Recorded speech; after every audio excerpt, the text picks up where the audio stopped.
नमस्कार। यदि आप भी एक पेंशन धारक है, चाहे आपको जो है किसी भी प्रकार के पेंशन का लाभ मिलता है, चाहे वृद्धा पेंशन, विकलांग पेंशन या विधवा पेंशन, आप जो है बिहार के निवासी है या चाहे किसी अदर राज्य के, तो आप सभी पेंशन धारकों के लिए बहुत ही इंपॉर्टेंट है। क्योंकि ये जो वृद्धा पेंशन, विकलांग पेंशन और विधवा पेंशन जो है, ये जो है पूरे तरीके से बंद होने वाला है। वो कौन से लोग हैं जिनका बंद होने वाला है, उसके बारे में हम जानकारी इस वीडियो में आगे देंगे। ठीक है, यदि आप भी पेंशन धारक है तो वीडियो को जो है बहुत इंपॉर्टेंट है सभी लोगों को देखना। ठीक है, क्योंकि इसमें बताएंगे कि जो वृद्धा पेंशन, विकलांग पेंशन और विधवा पेंशन है, इसमें से कौन से लोग हैं जिनका पेंशन जो है पूरे तरीके से बंद कर दिया जाएगा। ठीक है, इसलिए आपको क्या करना पड़ेगा, इस वीडियो को देखना पड़ेगा। क्योंकि सरकार ने बहुत बड़ी जो है यहाँ पर अपडेट निकाला है कि अभी जो है पेंशनधारियों का पेंशन जो है होने वाला है बंद, परमानेंटली जो है बंद होने वाला है। ठीक है, तो यदि आप लोग ये जानकारी जान लेते हैं तो आपको आने वाले समय में पेंशन से जुड़ी कोई भी समस्याएं नहीं होती। ठीक है, तो आप लोगों को बताएंगे किन लोगों का, कौन से लोग हैं जिनका पेंशन होने वाला है बंद और क्यों बंद होगा और किनका जो है पेंशन चालू रहेगा। ठीक है,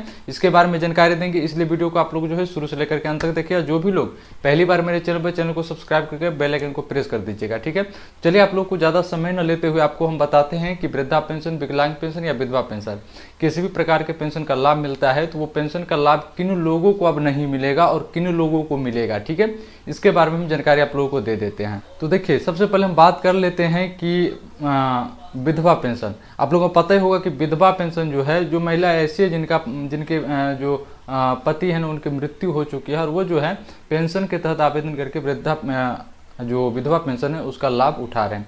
लेकिन यह भी देखने को मिला है, सरकार ने यहाँ पर वेरीफाई किया है तो पता चला है कि बहुत सारे ऐसे विधवा पेंशन धारक हैं जो विधवा होने के बाद उसने जो है आवेदन कर लिया, उसका पेंशन का लाभ उठा लिया और उसके बाद जो है दूसरे शादी 1 साल, 2 साल या 3 साल के बाद जो है दूसरे शादी उन्होंने जो है कर लिया, फिर भी उसका लाभ जो है वो उठा रही है। तो ऐसे में इनका पेंशन पूरे तरीके से बंद होगा।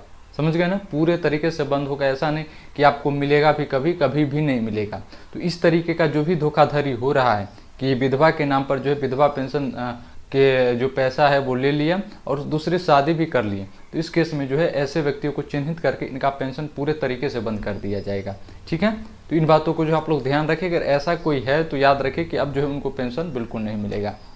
और इसमें आगे यदि हम बात करें कि वृद्धा पेंशन, क्योंकि अभी के समय में बिहार का बात करें तो या कहीं भी, तो अधिकतर जो है वृद्धा पेंशन का ही यहाँ पर लाभार्थी हैं। तो वृद्धा पेंशन में ऐसे लोग हैं जिनको पेंशन का लाभ नहीं मिलना चाहिए, उनको पेंशन का लाभ मिल रहा है। जैसे कि उम्र का भी हेरा फेरी कर लिए हैं, आधार कार्ड में कुछ और उम्र है और उसमें कुछ और उम्र है, उम्र जो है, जो एज है वो बढ़ा करके इसके लिए जो है आप आवेदन करके इसका पैसा उठा रहे हैं। तो ऐसे लोगों पर भी बहुत बड़ी जो है यहाँ पर समस्याएं आने वाली, उनका भी पेंशन जो है पूरे तरीके से बंद होने वाला है। ठीक है, तो इन बातों का आप लोग ध्यान रखें कि जो भी वृद्धा पेंशन धारक है, जो गलत तरीके से पेंशन धारक जो है बन गए हैं और पेंशन, सरकारी पेंशन जो है ले रहे हैं, तो ऐसे में जो है उनको समस्याएं हो सकती है। और खास करके ऐसे भी पेंशन धारक है जिनकी जो है मृत्यु हो चुकी है, फिर भी उनके नाम से पेंशन जो है उठा रहे हैं और पेंशन जो है आ रहा है। तो इस प्रकार के जो वृद्धा पेंशन धारक है उनका भी पेंशन बंद होने वाला है। अब बात कर लेते हैं कि विकलांग। देखिए, विकलांगता में क्या है ना कि अभी देख रहे, सरकार का कहना है कि कम से कम 80% आपके शरीर में जो है विकलांगता, दिव्यांगता होनी चाहिए। किसी का देखते हैं कि थोड़ा हाथ भी टेढ़ा है या उंगली भी टेढ़ा है या कुछ भी है, वो भी सरकार उसमें कंडीशन है कि आपके जन्म से ही होना चाहिए। यदि आप विकलांग है तो जन्म से ही रहना चाहिए, तब आपको जो है ना, वो भी 80%। ठीक है ना, 80% आपके शरीर में विकलांगता, वो भी सरकार जो सर्टिफिकेट भी आपसे, डिसेबिलिटी सर्टिफिकेट यदि आपको कोई संस्थान, कोई हॉस्पिटल वगैरह जो आपको दे रही है, इसी के आधार पर आपको जो है पेंशन मिलेगा। नहीं तो यदि आपका मान लीजिए जन्म से नहीं है, आपको कोई ऐसी दुर्घटना की वजह से कुछ हो गया है, तो ऐसे में सरकार आपको जो है विकलांगता नहीं मानती है। ऐसे में आपको जो है विकलांग पेंशन योजना के तहत आपको पेंशन नहीं मिलेगा। तो इस प्रकार के जो है जितने भी पेंशन धारक है जो धोखाधड़ी करके या गलत तरीके से पेंशन का लाभ उठा रहे हैं, तो उनको पेंशन नहीं मिलेगा। ठीक है, तो चलिए आगे बात करते हैं उन नियमों के बारे में, जो नियम जो है सभी लोगों पर लागू होता है और पेंशन जो है क्यों नहीं मिलेगा आने वाले समय से, ठीक है। क्योंकि पहले आप लोग की इसकी जानकारी सभी लोगों को होना चाहिए कि आखिर पेंशन किनको मिलेगा किनको नहीं मिलेगा, ठीक है। चलिए उसके बारे में हम जानकारी दे देते हैं कि क्या क्या नए नियम जो है लागू किया गया। इससे पहले मैंने भी वीडियो बनाया था जिसमें बताया था कि क्या क्या नियम लागू किया गया। फिर से मैं आप लोगों को बता देता हूँ ताकि आप लोग जो है सचेत हो जाए।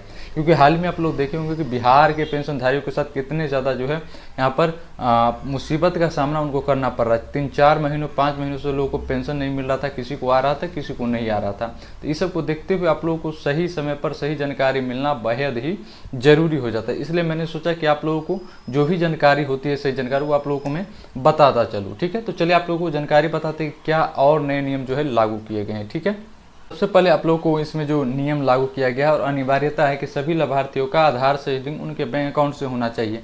पहला नंबर का है कि क्योंकि जो भी पैसा सरकारी पैसा है तो डीबीटी के माध्यम से ही आता है, तो सभी को जो है डीबीटी से लिंक होना चाहिए उनका अकाउंट, ठीक है। उसके बाद दूसरे नंबर का ई-केवाईसी, आपको जो है बायोमेट्रिक ओटीपी के माध्यम जो भी ई-केवाईसी होता है, जो जीवन प्रमाणीकरण होता है, वो जो है सभी लोगों को करवाना अनिवार्य है, ठीक है। तब जा करके आपको जो है पेंशन के लिए आप जो है यहाँ पर एलिजिबल होते हैं।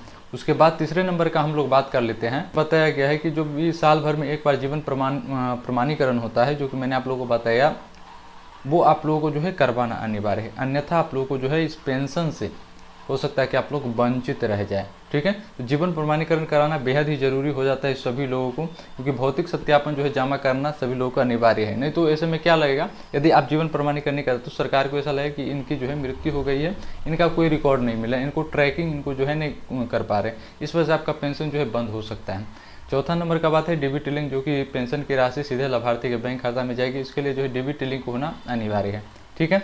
उसके बाद बताया कि मोबाइल नंबर, जो भी पेंशन का डेटाबेस है उससे मोबाइल नंबर, सभी पेंशनधारियों का मोबाइल नंबर लिंक होना जरूरी है, ठीक है। क्योंकि बहुत सारे पेंशनधारी से के जो पेंशन का डेटाबेस है उनसे उनका मोबाइल नंबर लिंक नहीं है।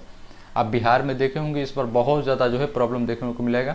प्रॉब्लम इसलिए देखने को मिलेगा क्योंकि जीवन प्रमाणीकरण, बार बार मैंने बताया कि आप लोग जीवन प्रमाणीकरण का, बहुत सारे लोग जो है जीवन प्रमाणीकरण नहीं करवाए। बहुत सारे लोगों के साथ जो यह भी हुआ है कि उनके बैंक अकाउंट में जो है डीबीटी लिंक नहीं है। तो ये सारी चीज़ जो है आप लोगों को देखना पड़ेगा, ठीक है। बात कर लेते हैं सबसे इंपॉर्टेंट है, इन बातों को जो है आप लोग ध्यान रखिएगा कि सबसे ज़्यादा इंपॉर्टेंट है कि बैंक खाता सक्रियता।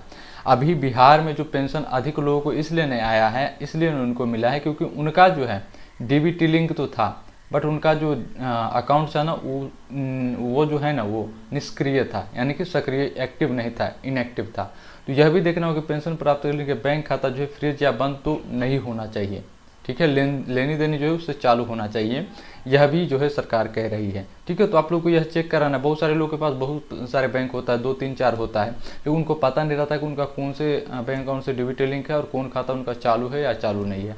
तो इन चीज़ों को जो है आप लोगों को खुद ही ध्यान देना पड़ेगा, ठीक है।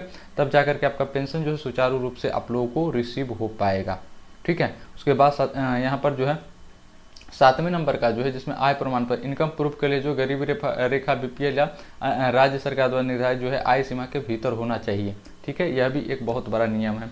और 8वें नंबर का नियम कि मिनिमम बैलेंस, यानी कि यदि लाभार्थी लंबे समय तक खाता से पैसा नहीं निकालते हैं तो उनके लिए जो है पेंशन रोक दी जाएगी।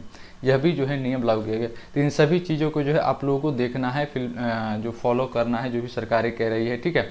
उसके बाद आप लोगों को जो हो सकता है कि आने वाले समय में आप लोगों को कोई यहाँ पर जो नहीं होना चाहिए, जिसमें बताया गया है कि आपको जो है विकलांगता प्रमाण पत्र भी होना चाहिए, जो कि डिसेबिलिटी सर्टिफिकेट होता है। ये तमाम चीज़ें जो है होना चाहिए। और विधवा पेंशन धारकों के लिए शर्त है कि विधवा पेंशन के लिए पति की मृत्यु प्रमाण पत्र, महिला का पुनर्विवाह न करने का प्रमाण पत्र होना चाहिए, ठीक है। तो ये तमाम चीज़ें जो है सरकार यहाँ पर लोगों से मांग रही है। उम्मीद करता हूँ आप लोग जो है सभी चीज़ें समझ में आ गया होगा, ठीक है। जो भी मैंने जानकारी दिया तो उम्मीद करता हूँ आप लोगों को जानकारी अच्छा लगा। वीडियो को लाइक शेयर कीजिएगा, ठीक है। और सभी चीज़ों को जो आप लोग फॉलो कीजिए, सभी चीज़ों को समझिए, ठीक है। आज कितना ही, फिर से आप लोगों से मिलते हैं अगले वीडियो में।